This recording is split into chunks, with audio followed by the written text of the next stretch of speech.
तो आपके बीच में सबसे पहले रख रहा हूं एक पहला पॉइंट जो लिखा है understanding and misunderstanding of Holi spirit, जो कि हिंदी में है पवित्र आत्मा को लेकर समझ और गैर समझ की कितनी बातें हैं? 11। वाह टोटल 11 बातें हैं। तो एक एक करके आपके बीच में रखता चला जाऊंगा। तो वापस कहता हूं, क्या आप सब तैयार हैं? जितने फेसबुक पे हैं आपको भी रिक्वेस्ट करता हूं कि आप भी, माफ करें, यूट्यूब पे आप भी तैयार हो जाएं। और वापस कहता हूं कि पास्टर डैनियल राज तब और अब और आगे भी कभी कभी बाइबल के बाहर बात नहीं करेगा। जो कुछ वचन में है और जो कुछ बाइबल के अंदर है उसी में बात करेगा। और वापस कहता हूं कि मैं स्टडी करता हूं कॉन्टेक्स्ट को, मैं स्टडी करता हूं ट्रांसलेशंस को, मैं स्टडी करता हूं हिस्ट्री को, क्रिटिक्स को, किसने क्या कहा है। जितना हो सके मैं पूरी तैयारी के साथ आपके बीच में आता हूं। तो वापस कहता हूं, जैसे कल कहा था कि अधूरे ज्ञान के लोगों ने पवित्र आत्मा के प्रति बहुत गड़बड़ी की है, मैं उनकी बात को बिल्कुल कंसीडर नहीं करूंगा। लेकिन परमेश्वर के वचन, पवित्र आत्मा की बातें जो वचन में आपके बीच में रखते जाऊंगा। तो सबसे पहला आप देख सकते हैं, सबसे पहला लिखा है हमको समझना होगा कि एक विश्वासी को, दास दासी, पुरुष स्त्री, लड़का लड़की जो मैच्योर परिपक्व हो गए, हम सबको समझना होगा कि एक विश्वासी को पवित्र आत्मा मिल जाता है। लिखा है जिस दिन उसका उद्धार होता है। यस, ये आपको समझना होगा, ये आपको समझना होगा। अब इसको लेकर मैं कुछ बातें आपसे करता चला जाऊंगा। वापस कहता हूं, जिस दिन एक विश्वासी उद्धार पाता है उसी दिन उसको पवित्र आत्मा मिल जाता है। वो लड़का हो, लड़की हो, मैच्योर, वो आदमी हो, पुरुष हो, इस पृथ्वी का किसी भी तबके का, किसी भी वर्ग का वो व्यक्ति हो, उसी दिन, जिस दिन उसने यीशु को अपना उद्धारकर्ता स्वीकार किया, उसी दिन पवित्र आत्मा उसको मिल जाता है। आपके बीच में ये बातें क्यों रख रहा हूं? क्योंकि बहुत जरूरी है ये बात को समझना कि पवित्र आत्मा, पिता पुत्र पवित्र आत्मा, जिसकी अभी मैं ट्रिनिटी की बात करूंगा आपको और भी क्लियर हो जाएगा। पवित्र आत्मा को दिया ही गया है ताकि वो यीशु को स्वीकार करे, उसको रिपेंट के लिए तैयार करे। आप सभी को पीछे से बताते आ रहा हूं बहुत सारी के पवित्र आत्मा को पृथ्वी पे भेजा है एक पापी को कन्विक्ट करने के लिए। वो जब तक कन्विक्ट नहीं करेगा उसको एहसास कैसे होगा कि वो पापी है? जूम के लोगों, आप भी सुनना है, ठीक है ना? उस व्यक्ति को तैयार कौन करता है? पवित्र आत्मा। उसके अंदर डर कौन लाता है? पवित्र आत्मा। उसको कौन कहता है कि तू पापी है? पवित्र आत्मा। तो इसका मतलब है कि जिस दिन उस व्यक्ति को यीशु मिलता है उसी दिन उसको पवित्र आत्मा ऑलरेडी मिल चुका होता है। ऐसा किसी प्रकार का एक्टिविटीज जिसको कहते हैं कि किसी के पास जाओ, उसके पास जाकर 3 दिन रुको, फिर उसके बाद पवित्र आत्मा के लिए आपको प्रार्थना करना है, ऐसा किसी प्रकार का कॉन्सेप्ट मसीह की देह में नहीं है, नहीं है और नहीं है। यह बात सीधी है। तो फिर से कहता हूं कि पवित्र आत्मा उस व्यक्ति को मिल जाता है जिसका उद्धार हो चुका है। दूसरा लिखा है पवित्र आत्मा आपको, बहुत ध्यान से देखना, लिखा है पवित्र आत्मा आपको क्रिश्चियन बनने के लिए नहीं मिला है। वाह वापस कहते हैं कि पवित्र आत्मा आपको क्रिश्चियन बनने के लिए नहीं मिला है। मुझे नहीं पता कि इसके पहले यह स्टेटमेंट आपने कभी सुना या नहीं सुना, क्योंकि आप और हम किसी भी तरह के ईसाई क्रिश्चियंस नहीं हैं। हम इस पृथ्वी पर यीशु की कलीसिया हैं। बहुत हाई लेवल की बात है, बहुत अंडरस्टैंडिंग की बात है। मिल्क ड्रिंकिंग वाले इसको नहीं समझेंगे। आज बाहर लड़ाई चल रही है कि हम ईसाई हैं, हम क्रिश्चियन हैं, हमारा अपना रूल है, हमारा अपना धर्म है, अपने अपने कॉन्स्टिट्यूशंस हैं, हमको हमारा हक दो, हमको ऐसा है, हमको वैसा है, और जिसके चलते बहुत सारी गड़बड़ियां चल रही हैं। आप सभी इससे वाकिफ हैं, लेकिन आपके नॉलेज के लिए बता दूं कि यीशु इस पृथ्वी पर क्रिश्चियन का गॉड बनने नहीं आया। यीशु ने कलीसिया को क्रिश्चियनिटी का नाम नहीं दिया और ना ही कोई जो उसको मानते हैं वो क्रिश्चियंस हैं। यीशु राजा है, उसकी कलीसिया उसकी गवर्नमेंट है और आप और मैं उसके लोग हैं, उसके कार्यकर्ता हैं, उसके वर्कर हैं। और बहुत ऊंची बात जो कि कहते आ रहा हूं, हम उसकी दुल्हन है। यस और नो? वाह! तो इसका मतलब है कि ये दूसरा पॉइंट जिसको गैर समझ कर लिया है, जिसको समझना बहुत जरूरी है। अंडरस्टैंडिंग एंड मिसअंडरस्टैंडिंग का कॉन्सेप्ट में मैं चल रहा हूं। लिखा है हम क्रिश्चियन बनने के लिए पवित्र आत्मा हमें नहीं दिया गया है परमेश्वर की ओर से। हम सब यीशु के बेटे हैं, बेटी हैं, दास हैं, दासी हैं। तीसरा, लिखा है पवित्र आत्मा को इसको भी देख लो, लिखा है पवित्र आत्मा को खुद के लिए नहीं मिला है। आपको खुद के लिए नहीं मिला है। पवित्र आत्मा आपको खुद के लिए नहीं मिला है। डंके की चोट पे बोलता हूं, एक भी स्क्रिप्चर आप निकाल के बता दीजिए जहां लिखा हो कि पवित्र आत्मा आपको आपके लिए दिया है। जी नहीं, पवित्र आत्मा दिया है एक मकसद के साथ। मकसद क्या है? आपको लेना है, सेवा करवाना है, आपको लेना है, परमेश्वर का काम करना है। उस मकसद के साथ आपको दिया गया। तो इसको मैंने क्यों डाला, मैं आपको वो भी बता देता हूं। यूट्यूब के लोगों ध्यान से सुनिए। जब आप कहते हो कि मुझे पवित्र आत्मा चाहिए, तो ऊपर बैठा परमेश्वर कहता है कि बेटा बेटी तुझे क्यों चाहिए? आप कहते हो कि बस सबको मिल रहा है इसलिए मुझे भी चाहिए, तो ठप करके मार पड़ेगी। ऊपर बैठा परमेश्वर ने ना पतरस को, ये जो भाई हैं बलराम जी, आप सुन रहे राइट? बलराम साहब आप सुन रहे हैं, या बलराम साहू आप सुन रहे हैं? जरा इशारा करिए अगर आप सुन रहे। बलराम साहू, या थैंक यू। वापस आते हैं। अगर आप ये कहते हो ऊपर बैठा परमेश्वर से मुझे पवित्र आत्मा चाहिए, वो बात अलग है कि पवित्र आत्मा सबको मिल चुका है। अगर आप ये कहते हो मुझे चाहिए, ऊपर बैठा प्रभु पूछेगा क्यों, तो आप कहोगे क्योंकि सबको मिल रहा है तो मैं भी लेना चाहता हूं। ये गलत हो जाएगा। हम सबको समझना होगा, हम सबको अंडरस्टैंड करना होगा, मिसअंडरस्टैंड नहीं, अंडरस्टैंड करना होगा कि पवित्र आत्मा आपको खुद के लिए नहीं मिला है। जैसे कि आपको पावर चाहिए तो उसके पीछे मकसद है, आपको गिफ्ट चाहिए उसके पीछे मकसद है, आपको मिनिस्ट्री में यूज होना है उसके पीछे मकसद है। किसी भी तरीके का परमेश्वर का पावर या दान या अथॉरिटी आपको बिना मकसद के नहीं मिलता, नहीं मिलता, नहीं मिलता। यस और नो? या वो पतरस हो मकसद था, स्टीफन हो मकसद था, फिलिप हो मकसद था, पौलुस हो मकसद था, पहली कलीसिया मकसद था, यहां तक कि यीशु, हम सबके यीशु, उनको भी पवित्र आत्मा मिला ताकि एक मकसद था। लिखा है कि जैसे ही वो पानी में से ऊपर आए पवित्र आत्मा उन पर उतरा, और लिखा है अगले ही वचन में उनको 40 दिन और 40 रात के लिए कहां लेके गए? जंगल में। क्यों? ताकि परीक्षा हो। फिर उसके बाद क्या हुआ? उसके बाद 40 दिन 40 रात के बाद जब फास्टिंग जिसको कहते हैं, यीशु जब जंगल से बाहर निकला, आप सभी जानते हैं इतिहास को हिला देने वाला मिनिस्ट्री किया। सिर्फ 3.5 साल जगत को हिला देने वाला। आज भी यीशु की चर्चा कई चमत्कारों में की जाती है। क्यों? क्योंकि यीशु को, पतरस को, पौलुस को, मुझको, आपको, हम सभी को पवित्र आत्मा खुद के लिए नहीं मिलता, नहीं मिलता। वाह, बहुत पावरफुल पॉइंट है।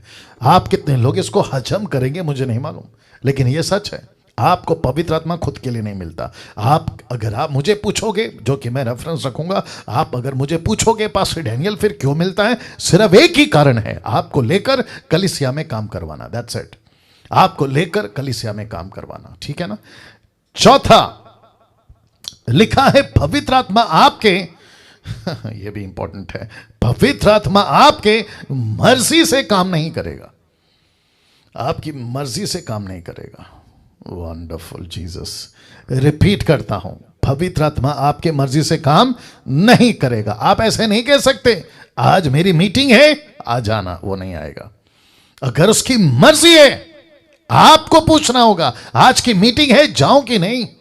आज की शाम की कोई बातें करूं कि नहीं, वो जब तक आपको लीड नहीं करता वो नहीं आएगा और ना ही आपको जाना है। तो जिसके चलते लिखा है पवित्र आत्मा आपकी मर्जी से काम नहीं करेगा। कुछ लोग क्या करते हैं, मैंने ये क्यों रखा मैं बता देता हूं। कुछ लोग क्या करते हैं, एक मीटिंग रखते हैं, कहते हैं कि किस किस को पवित्र आत्मा चाहिए आ जाओ, और सबको इकट्ठा करते हैं और फिर कम से कम 1.5-2 घंटा वर्शिप होती है। उतरा उतरा, फिर से आग बरसाते, रूहे पाक उतरा, ऐसे बहुत सारे घंटों गाना गाते हैं। मैं रखूंगा 5वां वाला, समझ आ जाएगा। और जिसके चलते कहते हैं कि अब मैं 1 2 3 कहूंगा, सबके ऊपर पवित्र आत्मा गिरेगा। और जिसके चलते देश में और जिसके चलते विदेश में, बहुत ध्यान से सुनना, अफ्रीका, अमेरिका, भारत में, पंजाब में, महाराष्ट्र में, इसको लेकर, किसको, पवित्र आत्मा की ऐसी बातों को लेकर मजाक बना दिया है, मजाक। और जिसके चलते परमेश्वर अपने लोगों का बड़ा हिसाब लेगा जिस दिन न्याय का दिन आएगा। तो वापस कहता हूं, पवित्र आत्मा किसी के मर्जी से काम नहीं करता। लिखा है पवित्र आत्मा आपके मर्जी से काम नहीं करेगा, वो अपनी मर्जी से काम करता है। 5वां, बहुत ध्यान दीजिएगा, लिखा है पवित्र आत्मा जोर जोर से गीत गाने से नहीं आता, नहीं आता। आप कितना भी ऊंचा सुर में गा लो, आप कितना भी चीख लो, आप कितने भी अभिषेकित गाने, बाहर के लोग कहते हैं, खैर मैं तो नहीं मानता, बाहर के लोग कहते हैं अभिषेकित गाना बनाया है, जैसे ही गाऊंगा पवित्र आत्मा आएगा। ऊपर बैठा परमेश्वर बोलता है जिसको मैंने पहले से दे दिया, मैं उसको बाहर से क्यों लाऊं। एक व्यक्ति पास्टर अगर है वो लेके चलता है, अगर वर्शिपर है वो पवित्र आत्मा लेकर चलता है, म्यूजिशियन है वो लेके चलता है, ऑडियंस है वो लेके बैठी है, तो फिर कौन सी पवित्र आत्मा को बुला रहे हो, या कौन सी पवित्र आत्मा को बुला रहे हो। ऊपर बैठा प्रभु नहीं गुस्सा होगा, ये क्या तमाशा चल रहा है। ये तो वैसा हो गया ना कि अविश्वासी लोग किसी देवी देवता के सामने बड़े बड़े ढोल नगाड़े बजाते हैं और कहते हैं कि अभी देवता उतरेगा, अभी देवी उतरेगी, अभी आत्मा उतरेगा, अभी स्पिरिट उतरेगी। और फिर कई लेडीजों को हमने देखा है वीडियो में कि बाल को खुले रखकर ऐसे जोर जोर से नाचते, सरों को घुमाते, और ऐसी ही एक्टिविटीज चर्च में भी आजकल चलने लगी है, पेंटिकॉस्टल, कैरिस्मेटिक और ना जाने किस किस की तरीके से। और जिसके चलते आपको लिटरली दिखेगा कि ये डीमन है, ये दुष्टात्मा है जो बहुत जोरों से कलीसियों में आजकल काम कर रहा है। पवित्र आत्मा कभी ऐसा काम नहीं करता कि नीचे लोटपोट हो रहे हैं, इधर उधर गिर रहे हैं, जोर जोर से रखना। ये देखो 6वां, पवित्र आत्मा जोर जोर से ढोल पीटने से नहीं आता। 6वां, जोर जोर से ढोल पीटने से नहीं आता। आप कहोगे मैं जोर जोर से शोफार बजाऊंगा, शोफार समझते हैं, तुरी, शोफार यहूदियों का, मैं उसको बजाऊंगा तो पवित्र आत्मा आएगा। फिर पीछे से ड्रम बजेगा, फिर कोई झांझ लेकर जोर जोर से बजाएगा। ऐसे किसी एक्टिविटी से नहीं आता। क्यों? क्योंकि पवित्र आत्मा पहले से अंदर है, पहले से आप में है, पहले से आप लेके चल रहे, तो फिर बाहर से किसको बुला रहे हो, बाहर से किसको बुला रहे। तो 5वां कहता है गीत गाने से नहीं आता, और 6वां कहता है जोर जोर से ढोल पीटने से नहीं आता। इसको कहते हैं ड्रम स्पिरिट। कौन से स्पिरिट? Drum spirit. ड्रम जोर जोर से जो ड्रम पीटते हैं ना, उसको कहते हैं ड्रम स्पिरिट। ऐसा चीखना चिल्लाना से नहीं आता। 7वां पवित्र आत्मा उपवास करने से नहीं आता। यह मिसअंडरस्टैंडिंग है। कहते हैं आपका उद्धार हो गया है, आप अभी मसीह में हो, आपको क्या करना है, आपको बैठना है 20 दिन का फास्टिंग में। आपको क्या करना है, आपको बैठना है 7 दिन का फास्टिंग में। बोला उससे क्या होगा? उससे ये होगा कि पवित्र आत्मा ने जैसे यीशु को भरा था ना 40 दिन के रात के फास्टिंग में, ऐसे आपको मिलेगा। तो वापस कहता हूं कि जो पैटर्न या जो कॉन्सेप्ट जीसस का है वो आपका नहीं है। जैसा यीशु के साथ हुआ आपके साथ नहीं होगा, जैसे पतरस की कलीसियाओं के साथ हुआ वैसे आपके साथ नहीं होगा, क्योंकि हम सबके पास में जो मिनिस्ट्री है वो पौलुस की है। लिखा है पौलुस को प्रेरित बनाकर अन्य जातियों के लिए भेजा है। और जिसके चलते पौलुस कहता है कि क्या तुम नहीं जानते कि तुम्हारा शरीर परमेश्वर का मंदिर है, परमेश्वर का आत्मा तुम में बसता है। तो इसका मतलब है कि वो शुरुआत का शुभ दिन था, वो इनिशियल था, वो बिगिनिंग था, जिसको कहते हैं पवित्र आत्मा की नींव डाली जा रही थी, लेकिन अब वो सब कुछ पूरा हो चुका है। और जो चीज पूरी हो चुकी है उसी पैटर्न को कैसे कॉपी कर सकते हैं कि मैं भी उपवास में जाऊंगा तब पवित्र आत्मा आएगा। तो मैं डंके की चोट पे बोलता करके दिखाओ फास्टिंग और मुझे बता दो कि तुम्हारे अंदर पवित्र आत्मा है।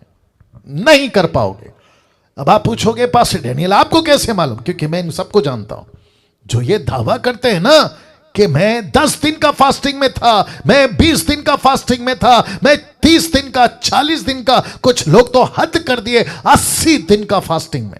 उसके बाद जब मैं बाहर निकलता हूं तो परमेश्वर के पावर के साथ निकलता। तो मैं पूछूंगा कि 80 दिन का फास्टिंग के पावर के बाद ऐसे कितने, कम से कम 200-300 दर्जन है।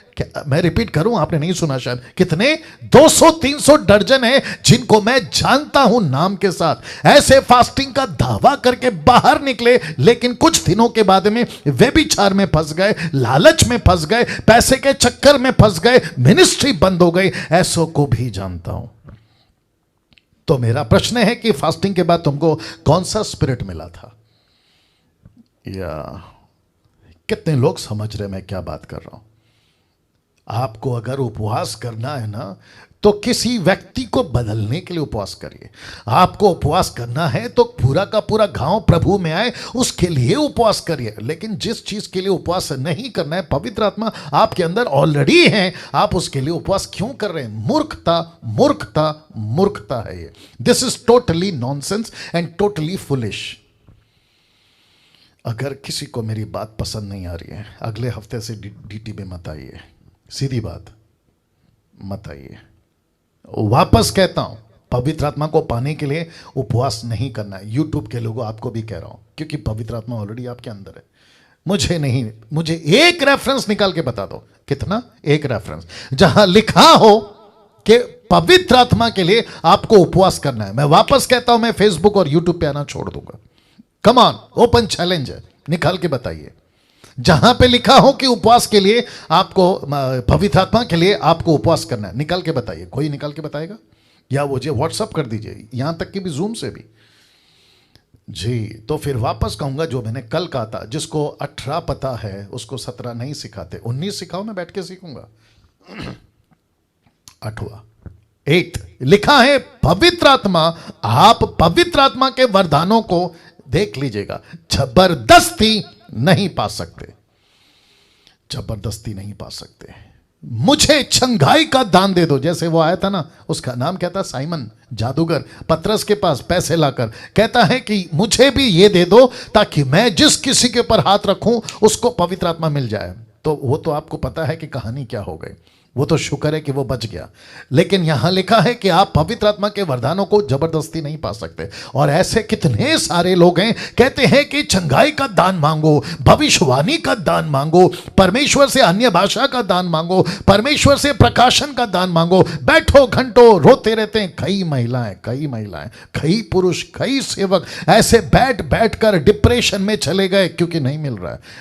बैठ कर बैकस्लाइड हो गए क्योंकि नहीं मिल रहा है। फिर ऊपर से क्या कहते हैं कि परमेश्वर सबको देता है, मुझे नहीं देता। फिर ये अलग कॉन्सेप्ट, और जिसके चलते लोग धोखा धोखा धोखा खाते आ रहे हैं। और उसके चलते क्या होता है? मिनिस्ट्री तक बंद कर दिए, सेवा तक बंद कर दी। क्या कहकर कि मुझे तो नहीं मिला। और कम ऑन, गेट रेडी। ये मूर्ख टाइप के जो लोग हैं ना, जो कहते हैं कि एलिया का जो पावर था, एलीशा ने मांगा उसको तब मिला दुगना। लेकिन यह कॉन्सेप्ट पवित्र आत्मा में नहीं चलेगा, क्योंकि 1 कुरिन्थियों 10:11 अगर आपने कभी पढ़ा होगा, लिखा है यह पवित्र आत्मा तय करता है कि किसको कौन सा दान देना है। माय गुडनेस, लिसन, आप नहीं तय करोगे, यह पवित्र आत्मा तय करेगा कि डैनियल को कौन सा दान देना है, निर्जला को कौन सा दान देना है, रमन को कौन सा दान देना है, और जितने लोग सुन रहे हैं इनको कौन सा दान देना है, यह पवित्र आत्मा तय करेगा। आप नहीं तय करोगे। इसको गार्ड बांधिए। मैं जितने जूम के लोग हैं मैं उनसे कहना चाहता हूं, इसको प्लीज गार्ड बांध के रखो। यूट्यूब के लोग इसको गार्ड बांध के रखो दिमाग में कि पवित्र आत्मा आपके लिए जबरदस्ती वरदान नहीं देगा, नहीं देगा, नहीं देगा। आपको प्रभु को कहना है कि प्रभु तेरी मर्जी। मैं वापस रिपीट करूं, आपको क्या कहना है? प्रभु तेरी मर्जी, तेरी मर्जी, तेरी मर्जी। आपको जैसा चलाना है आप चलाओ, मुझे कौन सा दान देना है आप चलाओ। आपको बेहतर पता है कि मेरी मिनिस्ट्री में किस तरीके का दान देना है। याद रखो, परमेश्वर का आत्मा किसी को पूरा का पूरा 9 भी दे सकता है। मैं रिपीट करता हूं, क्या दे सकता है? टोटल 9 का 9 वरदान एक साथ, एट अ टाइम। जैसे डॉक्टर होता है ना, आप जैसे ही जाते हो, डॉक्टर साहब पेट दुख रहा है, दूसरा आता है सर दुख रहा है, तीसरा आता है कमर दुख रहा है, चौथा आता है किडनी प्रॉब्लम, पांचवा आता है हार्ट प्रॉब्लम। तो डॉक्टर के पास में क्या होता है बताइए? उनके पास में सबका इलाज होता है, सबका। एक कारपेंटर को पूछिए आपके बैग में कौन कौन सा औजार है। औजार मतलब समझ गए ना, इंस्ट्रूमेंट। अगर आपको लकड़ी चीरना है तो उसका अलग औजार है, कील ठोकना है तो उसका अलग औजार है। वैसे ही एक पास्टर, एक विश्वासी, एक प्रभु का दास, उसके पास में पवित्र आत्मा का बैग में, कम ऑन गेट रेडी, पवित्र आत्मा का बैग में सब प्रकार का दान आपके लिए उपलब्ध रहता है, और वो तय करता है कि किसको कब देना है। ताली बजाकर धन्यवाद। Wonderful Jesus, wonderful Jesus, wonderful Jesus. क्या बात है। आपको कैसा लग रहा है? आपके दिमाग में ये बात कैसा लग रहा है? मुझे प्लीज बताइए। आप लोग व्हाट्सअप करिए या फिर जैसे आपको बताना है बताइएगा। क्या आपने नहीं तड़पा था? तड़पा था। क्या आपने नहीं कहा था पास्टर जी आप इतने पावरफुल हैं, प्रभु का दास इतना पावरफुल है, आपके पास में इतना दान है लेकिन मेरे पास में कोई दान नहीं है, आपका हाथ मेरे सर पे रखो ताकि मुझे भी मिल जाए? किए थे कि नहीं किए थे? मूर्खता, ये फुलिशनेस का काम किए थे कि नहीं किए थे? जरूर किए थे, जरूर किए थे। आपने कहा होगा, उषा जी आपने नहीं किया, अप्रिशिएट करता हूं।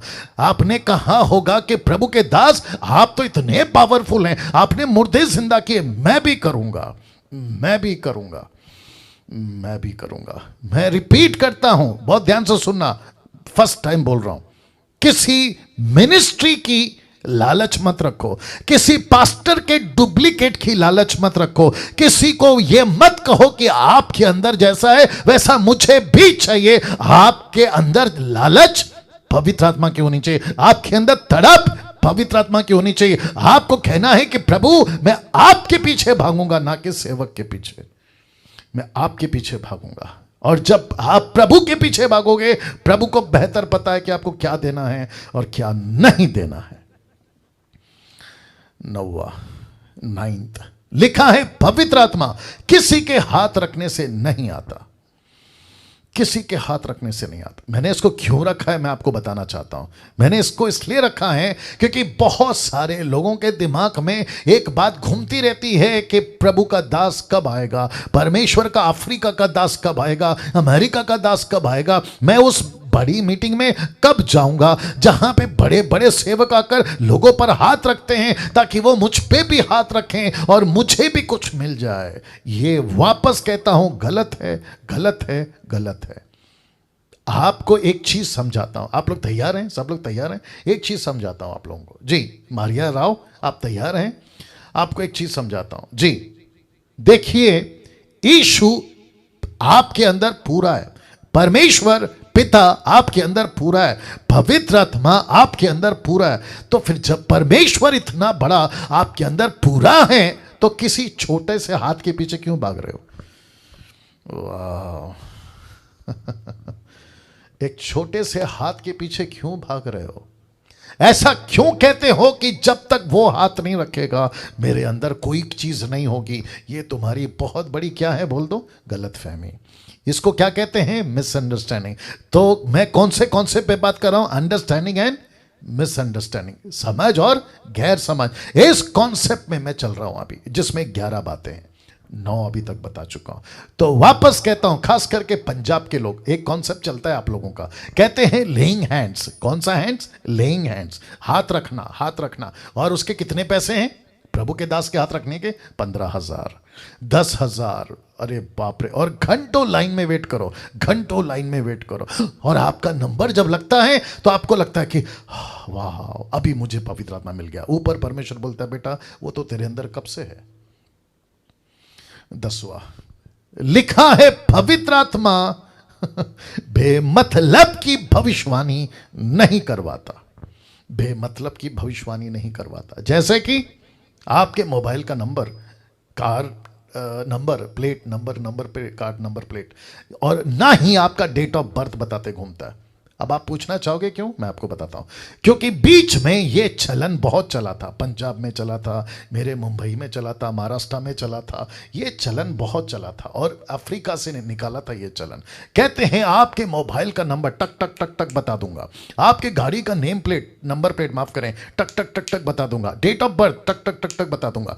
तो मैंने जब देख रहा था तो मैं बड़ा हंस रहा था। मैंने बोला प्रभु आप इतने फ्री हो गए हैं, आप इतने रिलैक्स हो गए हैं, मतलब आपको आत्मा बचाना, नाश होने वाले लोगों को बचाना, मध्यस्थी करना जो आपके बारे में लिखा है वो आपने सब छोड़ दिया क्या? तब पता चला ये पवित्र आत्मा का काम नहीं, ये दुष्ट आत्मा का काम है, दुष्ट आत्मा का काम है, ये दुष्ट आत्मा का काम है। कैसी बकवास, कैसा नॉनसेंस लिखा है, मोबाइल नंबर बता रहा है। परमेश्वर का दास आता है, एक प्रकार का मार्केट लगा है आजकल। परमेश्वर का दास आता है, मीटिंग रखता है और फिर माइक लेता है और कहता है कि प्रभु की आत्मा किसी व्यक्ति का मोबाइल नंबर बता रही है। ले भाई, फिर कहते हैं आपका गाड़ी का नंबर प्लेट, फिर कहते हैं नेम प्लेट या नंबर प्लेट, फिर कहते हैं डेट ऑफ बर्थ, फिर कहते हैं आपके घर का पर्दे का कलर नीला, पीला, लाल। वाह भैया, ये सब बकवास की बातें, बेमतलब की बातें पवित्र आत्मा नहीं कराता। अगर उसको भविष्यवाणी कराना है ना तो वो क्या कहेगा पता है? तुझे सेवा करनी है, ऐसा है, तेरे जीवन में ये पाप है, ऐसा है, पड़ोस में आदमी सुसाइड कर रहा है, ऐसा है, आपको ये बातें बताएगा, आपको बकवास की बातें नहीं बताएगा। 11वां, बहुत ध्यान दीजिएगा, लिखा है क्या पवित्र आत्मा पाप करने के बाद एक विश्वासी में से चला जाता है? बहुत इंटरेस्टिंग टॉपिक, बहुत इंटरेस्टिंग टॉपिक। अब इसका सीधा जवाब है, आपको अभी बता देता हूं, नहीं नहीं नहीं जाता। रिपीट करता हूं, क्या एक विश्वासी के अंदर पाप करने के बाद क्या पवित्र आत्मा चला जाता है? तो इसका सबसे पहला अभी बता देता हूं, नहीं जाता, नहीं जाता, नहीं जाता। अब इसका परिणाम क्या है मैं वो भी रख देता हूं। लिखा है पहला थिस्सलुनीकियों 5:19, लिखा है आत्मा को ना बुझाओ, जिसका इंग्लिश ट्रांसलेशन है first Thessalonians chapter 5:19, quench not the spirit. Quench का मतलब है किसी चीज से उसकी रोशनी को दबा देना, किसी चीज को उसके ऊपर रखना और उसकी रोशनी को आने ना देना, मतलब उसको दबा देना, बुझा देना या फिर हटा देना उसकी रोशनी को। और लिखा है आत्मा को ना बुझाओ। इसका मतलब क्या है मैं आपको बताता हूं। जैसे ही आप गलती करते हो, आपके साथ पाप होता है, आप परमेश्वर के विरोध में पाप करते हो, तो वहां पे पवित्र आत्मा का जो अच्छा खासा काम आपके जीवन से चल रहा था उसको आपने रुकावट कर दिया और वहां पे ये चीज आती है, और जिसके चलते आपको कभी कभी ऐसा लीड होता है, आपको महसूस होता है आज कुछ ठीक नहीं लग रहा है, आज अच्छा नहीं लग रहा है, आज मेरे साथ में कोई काम अच्छा नहीं हो रहा है। तो इसका मतलब है कि आपने पवित्र आत्मा की रोशनी को बुझा दिया है। क्विंच नॉट द स्पिरिट। अब इसको देखो, आपको खुद को स्पिरिचुअली बहुत डेवलप करना होगा। मैं रिपीट करता हूं, आपको खुद को स्पिरिचुअली बहुत डेवलप करना होगा। इसका मतलब क्या पता है? कुछ लोग कहते हैं पास्टर डैनियल, इसके ऊपर थोड़ा टाइम जाएगा, मेरे साथ में बने रहिएगा, ठीक है ना। कुछ लोग कहते हैं पास्टर डैनियल मैं चाहकर भी पाप से नहीं छूट पा रहा हूं, मैं चाहकर भी ये गलती से बाहर नहीं आ पा रहा हूं, मैं कितना कोशिश करता हूं, मैं नहीं करूं, लेकिन ये मेरे साथ हो रहा है। यूट्यूब के लोग आपके साथ में भी होता होगा, मुझे काफी कॉल्स भी आते हैं। तो तब जाकर मैं कह रहा हूं कि आपको डेवलप करना होगा। क्या? आपकी स्पिरिचुअलिटी लाइफ को, आपके स्पिरिचुअल लाइफ को आपको डेवलप करना होगा। डेवलप का मतलब समझते हैं? आपको खुद को तैयार करना होगा। कैसे? मैं आपको एक छोटा सा ये दे रहा हूं, क्या कहते हैं, एग्जाम्पल दे रहा हूं या आपको सहारा दे रहा हूं, और वहां है यह पहला यूहन्ना 3:3-10 तक में लिखा है, जो कोई उस पर यह आशा रखता है। किस चीज की आशा रखता है? कि एक दिन यीशु आएगा, एक दिन मुझे ले जाएगा, मुझ पर अनुग्रह हुआ है, मेरा उद्धार हो गया। तो लिखा है जो कोई उस पर यह आशा रखता है, ध्यान दीजिएगा, वह अपने आप को वैसा ही पवित्र करता है जैसा वह पवित्र है। ब्रैकेट में एलोहिम, पिता पुत्र पवित्र आत्मा। जी, तो इसका मतलब है आप आशा रखते हैं एक दिन यीशु आएगा, आप आशा रखते हैं मेरा उद्धार हो गया, मुझे जीवन मिलेगा, तो कहता है कि वैसे ही पवित्र रहो जैसा वो पवित्र है। वह अपने आप को वैसा ही पवित्र करता है जैसा वह पवित्र है। वचन 4 लिखा है, जो कोई पाप करता है वो व्यवस्था का विरोध करता है, और पाप तो व्यवस्था का विरोध है। तो इसका मतलब है कि अगर आप विश्वासी हैं, आपसे पाप हो रहा है, वो इसलिए हो रहा है क्योंकि आपने खुद को डेवलप नहीं किया। अभी इसका कंटिन्यूशन दे रहा हूं, मैं वापस आऊंगा, इसका कंटिन्यूशन दे रहा हूं। वचन 5 इसी का 1 यूहन्ना 3:5 लिखा है, तुम जानते हो कि वह इसलिए प्रकट हुआ, कौन, ब्रैकेट में यीशु, लिखा है कि वह इसलिए प्रकट हुआ कि पापों को हर ले जाए, मतलब पापों को आपके जीवन से दूर कर दे। तो यीशु आया पापों को दूर करने, तो आपको क्या करना है, यीशु का साथ देना है। वाह, आपको क्या करना है, पवित्र आत्मा का साथ देना है। आपको क्या करना है, ओके सिगरेट पीना गलत है, मैं नहीं पीऊंगा, दारू पीना गलत है, मैं नहीं पीऊंगा, गुटखा खाना गलत है, मैं नहीं खाऊंगा, गाली देना गलत है, मैं नहीं दूंगा, मर्डर करना, चोरी करना, व्यभिचार करना, उल्टी सीधे फिल्में देखना, यह गलत है। यहां तक कि थिएटर जाना, मैं रिपीट करता हूं, थिएटर जाना, 1 सेकंड दीजिए जी, यहां तक कि थिएटर जाना, पिक्चर के गाने सुनना। अब आप कहोगे पास्टर डैनियल पिक्चर तो एक मनोरंजन है। अच्छा बेटा मनोरंजन है तो सारा का सारा बिगड़ाव वहीं से तो आता है, वहीं से तो आता है। अभी जितने सहमत नहीं है कि पास्टर डैनियल पिक्चर मनोरंजन ये चलता है, आप गलत सिखा रहे हैं, तो रिक्वेस्ट करता हूं अगले हफ्ते से नहीं आना, अगले हफ्ते से नहीं आना, या अगले हफ्ते से नहीं आना तो लिखा है, तुम जानते हो कि वह इसलिए प्रकट हुआ कि पापों को हर ले जाए, कौन, यीशु। और लिखा है उसके स्वभाव में पाप नहीं, किसके, यीशु के, यीशु के स्वभाव में, स्वभाव समझते, नेचर, कैरेक्टर, यीशु के स्वभाव में रद्दी भर भी, अंश भर भी, बिंदु मात्रा तक पाप नहीं है। मतलब नहीं है, मतलब नहीं है। लिखा है जो कोई उसमें बना रहता, किसमें, यीशु में, वो पाप नहीं करता, वो पाप नहीं करता। जो कोई पाप करता है उसे ना तो उसे देखा है ना उसको जाना है, किसको, यीशु को। आप विश्वासी हैं, बहुत ध्यान से सुनना, आप, ओके रख देता हूं। आपको क्या करने को कहा था, डेवलप। अब आपको सपोर्ट मिल रहा है, आपको डेवलप करना है, आपको आपकी स्पिरिचुअल लाइफ को आपको डेवलप करना है। ऑटोमेटिकली नहीं आएगा, एक दिन का खेल नहीं है, एक 3 दिन का फास्टिंग का खेल नहीं है। आप कहोगे कि डैनियल राज की वीडियो देख लिया अभी मैं पवित्र बन गया, no no no no no no. आपको 24/7 एवरी डे एवरी सेकेंड आपके स्पिरिचुअल लाइफ को डेवलप करते रहना है, करते रहना है। और जिसके लिए मैंने आपको यह सपोर्ट के लिए स्क्रिप्चर्स रखा है, लिखा है कि देख लीजिएगा, वो उसके स्वभाव में पाप नहीं है, किसका, यीशु। तो वचन 6 कहता है जो कोई उसमें, किसमें, यीशु में बना रहता है वो पाप नहीं करता। क्यों, क्योंकि उसने डेवलप किया। वाह, उसने डेवलप किया है साहब, उसने खुद को डेवलप किया, उसने खुद को मजबूत किया है कि अब मैं पाप नहीं करूंगा। तो लिखा है जो कोई पाप करता है, इसका मतलब है उसने खुद को डेवलप नहीं किया।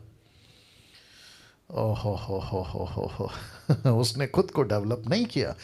उसे ना तो उसे देखा है, किसको, यीशु को, ना उसको जाना है। इसका मतलब है कि उसका कभी उद्धार हुआ ही नहीं, उसका कभी उद्धार हुआ ही नहीं। और जिसके चलते वो क्या कर रहा है, पवित्र आत्मा को बुझा रहा है, पवित्र आत्मा को बुझा रहा है। पवित्र आत्मा की रोशनी जो उसके अंदर डाली गई थी वो कभी बाहर आई नहीं। वाह, और ऐसे ही मर गया, ऐसे ही मर गया। पवित्र आत्मा कहता है क्या प्रिविलेज था तेरे पास में।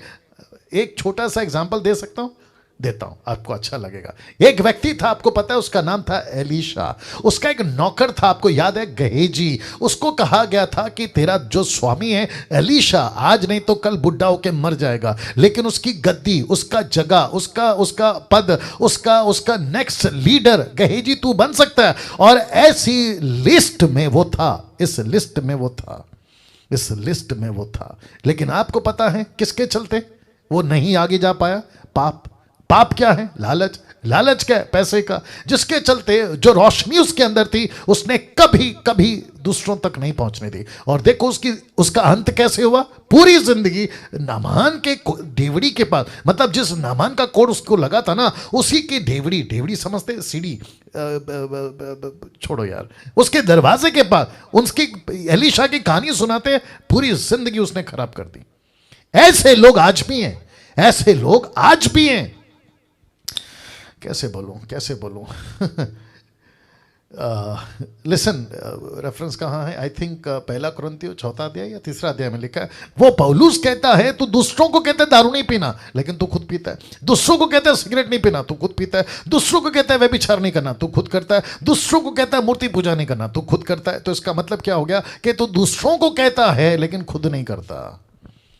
और यही बात यीशु ने शास्त्री फरीसी को कही थी मत्ती के 23 अध्याय में, अगर मैं गलत नहीं हूं। उसने कहा कि तुम ऐसे लोग हो जो दूसरों पे बोझ तो डालते हो लेकिन अपनी उंगली से भी उसको नहीं सरकाते। दूसरे शब्दों में तुम दरवाजे पे, कौन से जीवन के, ऐसे बैठ गए हो, ना खुद अंदर जा रहे हो, आगे बोल दीजिए, ना दूसरों को जाने दे रहे हो।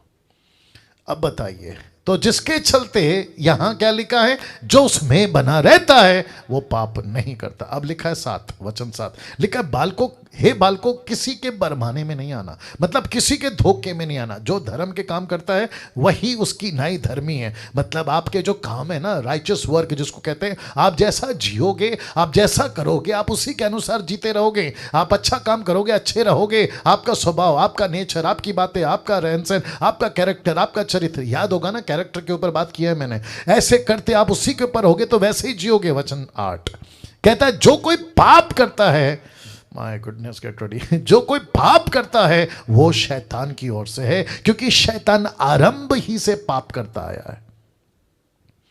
अब मुझे बताइए, आप जितने अभी YouTube पे, आप जितने अभी Zoom पे, आप लोगों का जीवन, मैं माफ़ी चाहता हूँ, ये स्टेटमेंट मैं जो दे रहा हूँ अभी, मैं माफ़ी चाहता हूँ। आप खुद सोचिए कि आप कितनी बार, परमेश्वर मैं तेरी बेटा हूँ, परमेश्वर मैं तेरा बेटा बेटी हूँ, परमेश्वर मैं तेरा दास हूँ। ऊपर से प्रभु बोलता है, बेटा सॉरी, ये तो पिछले हफ्ते तूने रिश्ता बदल दिया। बोला कैसे? पाप करके। अब तेरा पिता कौन है? शैतान। अब तेरा पिता कौन है? शैतान। बोला वो कैसे? बोला तू तो पाप का आदी हो गया, तेरे को तो आदत लग गई है, बार बार सिगरेट पीता है, गुटखा खाता है, दारू पीता है, गाली देता है, उल्टी सीधी फिल्में देखता है, संसार की बातों में जीता है, मूर्ति पूजक बन गया है। तो तेरा बाप तो अभी शैतान है ना। तू फिर कैसे कह सकता है कि मैं मरने के बाद मैं स्वर्ग में जाऊंगा? मुझे और एक कहने दीजिए, आज मुझे और एक कहने दीजिए। मुझे काफ़ी मैसेजेस और काफ़ी फेसबुक के ऊपर पिक्चर फोटो दिखाई दे रही हैं कि बहुत सारे लोग मर रहे हैं, मसीह लोग, मैं वापस कह रहा हूं, मसीह लोग मर रहे हैं, पास्टर मर रहे हैं, पास्टर की पत्नी मर रही है, सेवक मर रहे हैं, मैन ऑफ गॉड मर रहे हैं, दास दासी मर रहे हैं। एवरी डे कोई ना कोई न्यूज़ मेरे कान में आ रही है कि ये कोविड से मर गया, वो कोविड से मर गया, ऐसा मर गया, अच्छा खासा था, मर गया। जब मर जाता है, बहुत ध्यान से सुनना, जब मर जाता है तो उनके जो बिरादरी के लोग होते हैं, उनके चाहने वाले, तो क्या कहते पता है? अभी अच्छा खासा प्रभु का दास था, परमेश्वर में सो गया, अब वो परमेश्वर के साथ में अनंत काल का जीवन बिता रहा है। ओके ओके, अगर ऐसा है मुझे कोई दिक्कत नहीं है। मैं तो चाहता हूं कि परमेश्वर के लोग अनंत काल का जीवन प्रभु के साथ बिताएं। लेकिन कैसा लगेगा, जिसको कहते हैं जोर का झटका, जब आप जिस दिन मर के ऊपर जाओगे पता चला कि वो आपका आंटी, आपका अंकल, आपका पास्टर, आपका लीडर, आपका चाहने वाला, आपका रिलेटिव, आपका घर का लोग स्वर्ग कभी पहुंचे ही नहीं। और आप यीशु को पूछ रहे, प्रभु जी पिछले हफ्ते मरा था, वो तो यहां नहीं दिख रहा है। अरे 2 महीने पहले मरा था कोविड से, वो तो यहां नहीं दिख रहा है। अरे वो पास्टर मरा था महाराष्ट्र से, पंजाब से, इधर से उधर से, अमेरिका से, अफ्रीका से। प्रभु कहता है बेटा वो कैसे आएगा ऊपर? बोला क्यों? वो तो शैतान का बेटा था, वो तो शैतान की बेटी थी। वो कैसे? लिखा है ना वचन 8 में, जो कोई पाप करता है वो शैतान की ओर से। वाह, मुझे प्लीज बताइए, मैं यहां गलत हूं? पिंकी जी, पिंकी रॉय, मैं यहां गलत हूं या या सोचिए, सुषमा मसीह जी, मैं यहां गलत हूं या इसका मतलब है जो कोई पाप करता है वो शैतान की ओर से, क्योंकि शैतान आरंभ ही से क्या करता है, लिखा है पाप करता है, उसका नेचर है। आपको क्या करना है, वापस याद दिला देता हूं, आपको डेवलप करना है। क्या करना है, आपको डेवलप करना है। आपका स्पिरिचुअल लाइफ को आपको उस लेवल पे डेवलप करना है। फिर लिखा है, देखो क्या लिखा है, 8 का अंतिम लिखा है, परमेश्वर का पुत्र इसलिए प्रकट हुआ कि शैतान के कामों को नाश करे। शैतान को नहीं, शैतान के कामों को नाश करे। लेकिन हम लोग यहां पे क्या कर रहे हैं, शैतान को बढ़ावा दे रहे हैं। यीशु कहता है सिगरेट बंद, पास्टर कहता है सिगरेट चालू, यीशु कहता है दारू बंद, मसीह लोग कहते हैं दारू चालू, यीशु कहता है गालियां बंद, मसीह लोग कहते हैं गालियां चालू। तो इस आप किसको बढ़ावा दे रहे हैं, शैतान को। और ऊपर बैठा प्रभु बोलता है मैं आया हूं नाश करने, ये तो उसको बढ़ावा दे रहा है। घर का बेदी, आगे बोल दीजिए, क्या ढाए, हाँ, वचन 9 लिखा है, जो कोई परमेश्वर से जन्मा है वो पाप नहीं करता। अब जरा देखिए लाल में लिखा है, जो कोई परमेश्वर से जन्मा है वो पाप नहीं करता, क्योंकि उसका बीज, उसका बीज, बीज क्या है ऐसा बता देंगे कोई। बीज किसको कहते हैं, वचन, वचन। बीज किसको कहते हैं, वचन। यीशु ने क्या कहा मत्ती 13 में, वचन, वचन क्या है, बीज। तो जीसस क्राइस्ट यीशु कहता है जिसमें मेरा बीज है, जिसमें मेरा वचन है। इसलिए भजन संहिता, रेफरेंस याद नहीं आ रहा, लिखा है मैंने तेरा वचन अपने हृदय में रखा है ताकि मैं तेरे विरुद्ध क्या नहीं करूं, पाप ना करूं। See that. तो क्योंकि उसका बीज उसमें बना रहता है और वो पाप कर ही नहीं सकता, सीधा स्टेटमेंट, वो पाप कर ही नहीं सकता, क्योंकि परमेश्वर से जन्मा है। और लिखा है इसी से परमेश्वर की संतान और शैतान की संतान जाने जाते हैं। वाह, कैसा लग रहा है, कैसा लग रहा है। वापस कहता हूं, परमेश्वर की संतान और शैतान की संतान में एक ही फर्क है। फर्क क्या है, पाप। और मैं वापस रखूंगा पीछे जाके, आपको क्या करना है देख लीजिए, आपको डेवलप करना है, खुद को डेवलप करना है। मेरे पास में प्रार्थना निवेदन लेकर नहीं आना, किसी के पास में भी प्रार्थना निवेदन लेकर नहीं जाना कि पास्टर जी प्रार्थना करो, मैं पाप से निकलना चाहता। मैं नहीं कर सकता कुछ, कोई भी कुछ नहीं कर सकता। राइट निर्जला जी, कोई कुछ नहीं कर सकता। आप कितना भी प्रार्थना करवा लो नेथन साहब, यस और नो, आप कितना भी प्रार्थना करा लो पास्टर से। आज का प्रीचिंग आपका बहुत अच्छा था। आपने कहा कि आपको मसीह जीवन का जो चाल है उस पर चलना है। मैं आपका प्रीचिंग सुन रहा था नेथन साहब, बहुत अच्छा, अप्रिशिएट। वाह, आपको डेवलप करना है। डैनियल राज नहीं करेगा आपके लिए डेवलप। मैं जितने भी जूम पर यूट्यूब पे जो मुझे सुनते, मैं उन सबको कहना चाहता हूं, किसी को प्रार्थना निवेदन नहीं भेजना कि पास्टर जी प्रार्थना करो, मैं पाप से बाहर निकलना चाहता। पास्टर कुछ नहीं कर सकता, आपको डेवलप करना है। माय गुडनेस, आपको डेवलप करना है। राजेंद्र क्रिस्ट, राइट, आपको डेवलप करना है, आपको खुद को डेवलप करना है।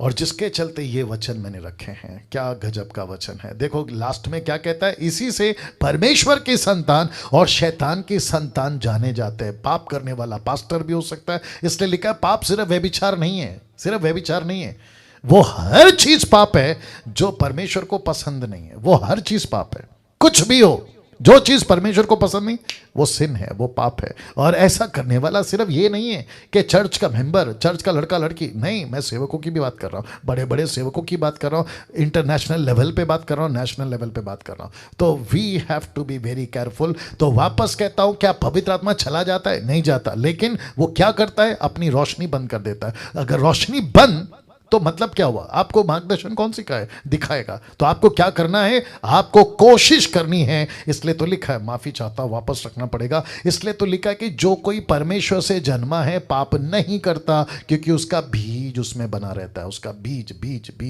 उसका बीज उसमें बना रहता है। मैंने बीच में क्या कहा था, कम से कम 30 से 40 चैप्टर बाइबल पढ़ा करो। मुझे नहीं पता कि आपकी वो आदत का क्या हुआ, लेकिन अगर आप नहीं पढ़ रहे हैं, गई भैंस पानी में, बहुत जल्दी आप इसका परिणाम भुगतोगे। समझ रहे हो मेरी हिंदी भाषा? आप बहुत जल्दी इसका परिणाम भुगतोगे। अगर आपने अपने आत्मिक जीवन को डेवलप नहीं किया, आप इसका परिणाम भुगतोगे। तो वापस कहता हूं, पाप सिर्फ व्यभिचार नहीं है, वो सब चीज पाप है जो परमेश्वर को पसंद नहीं है ना।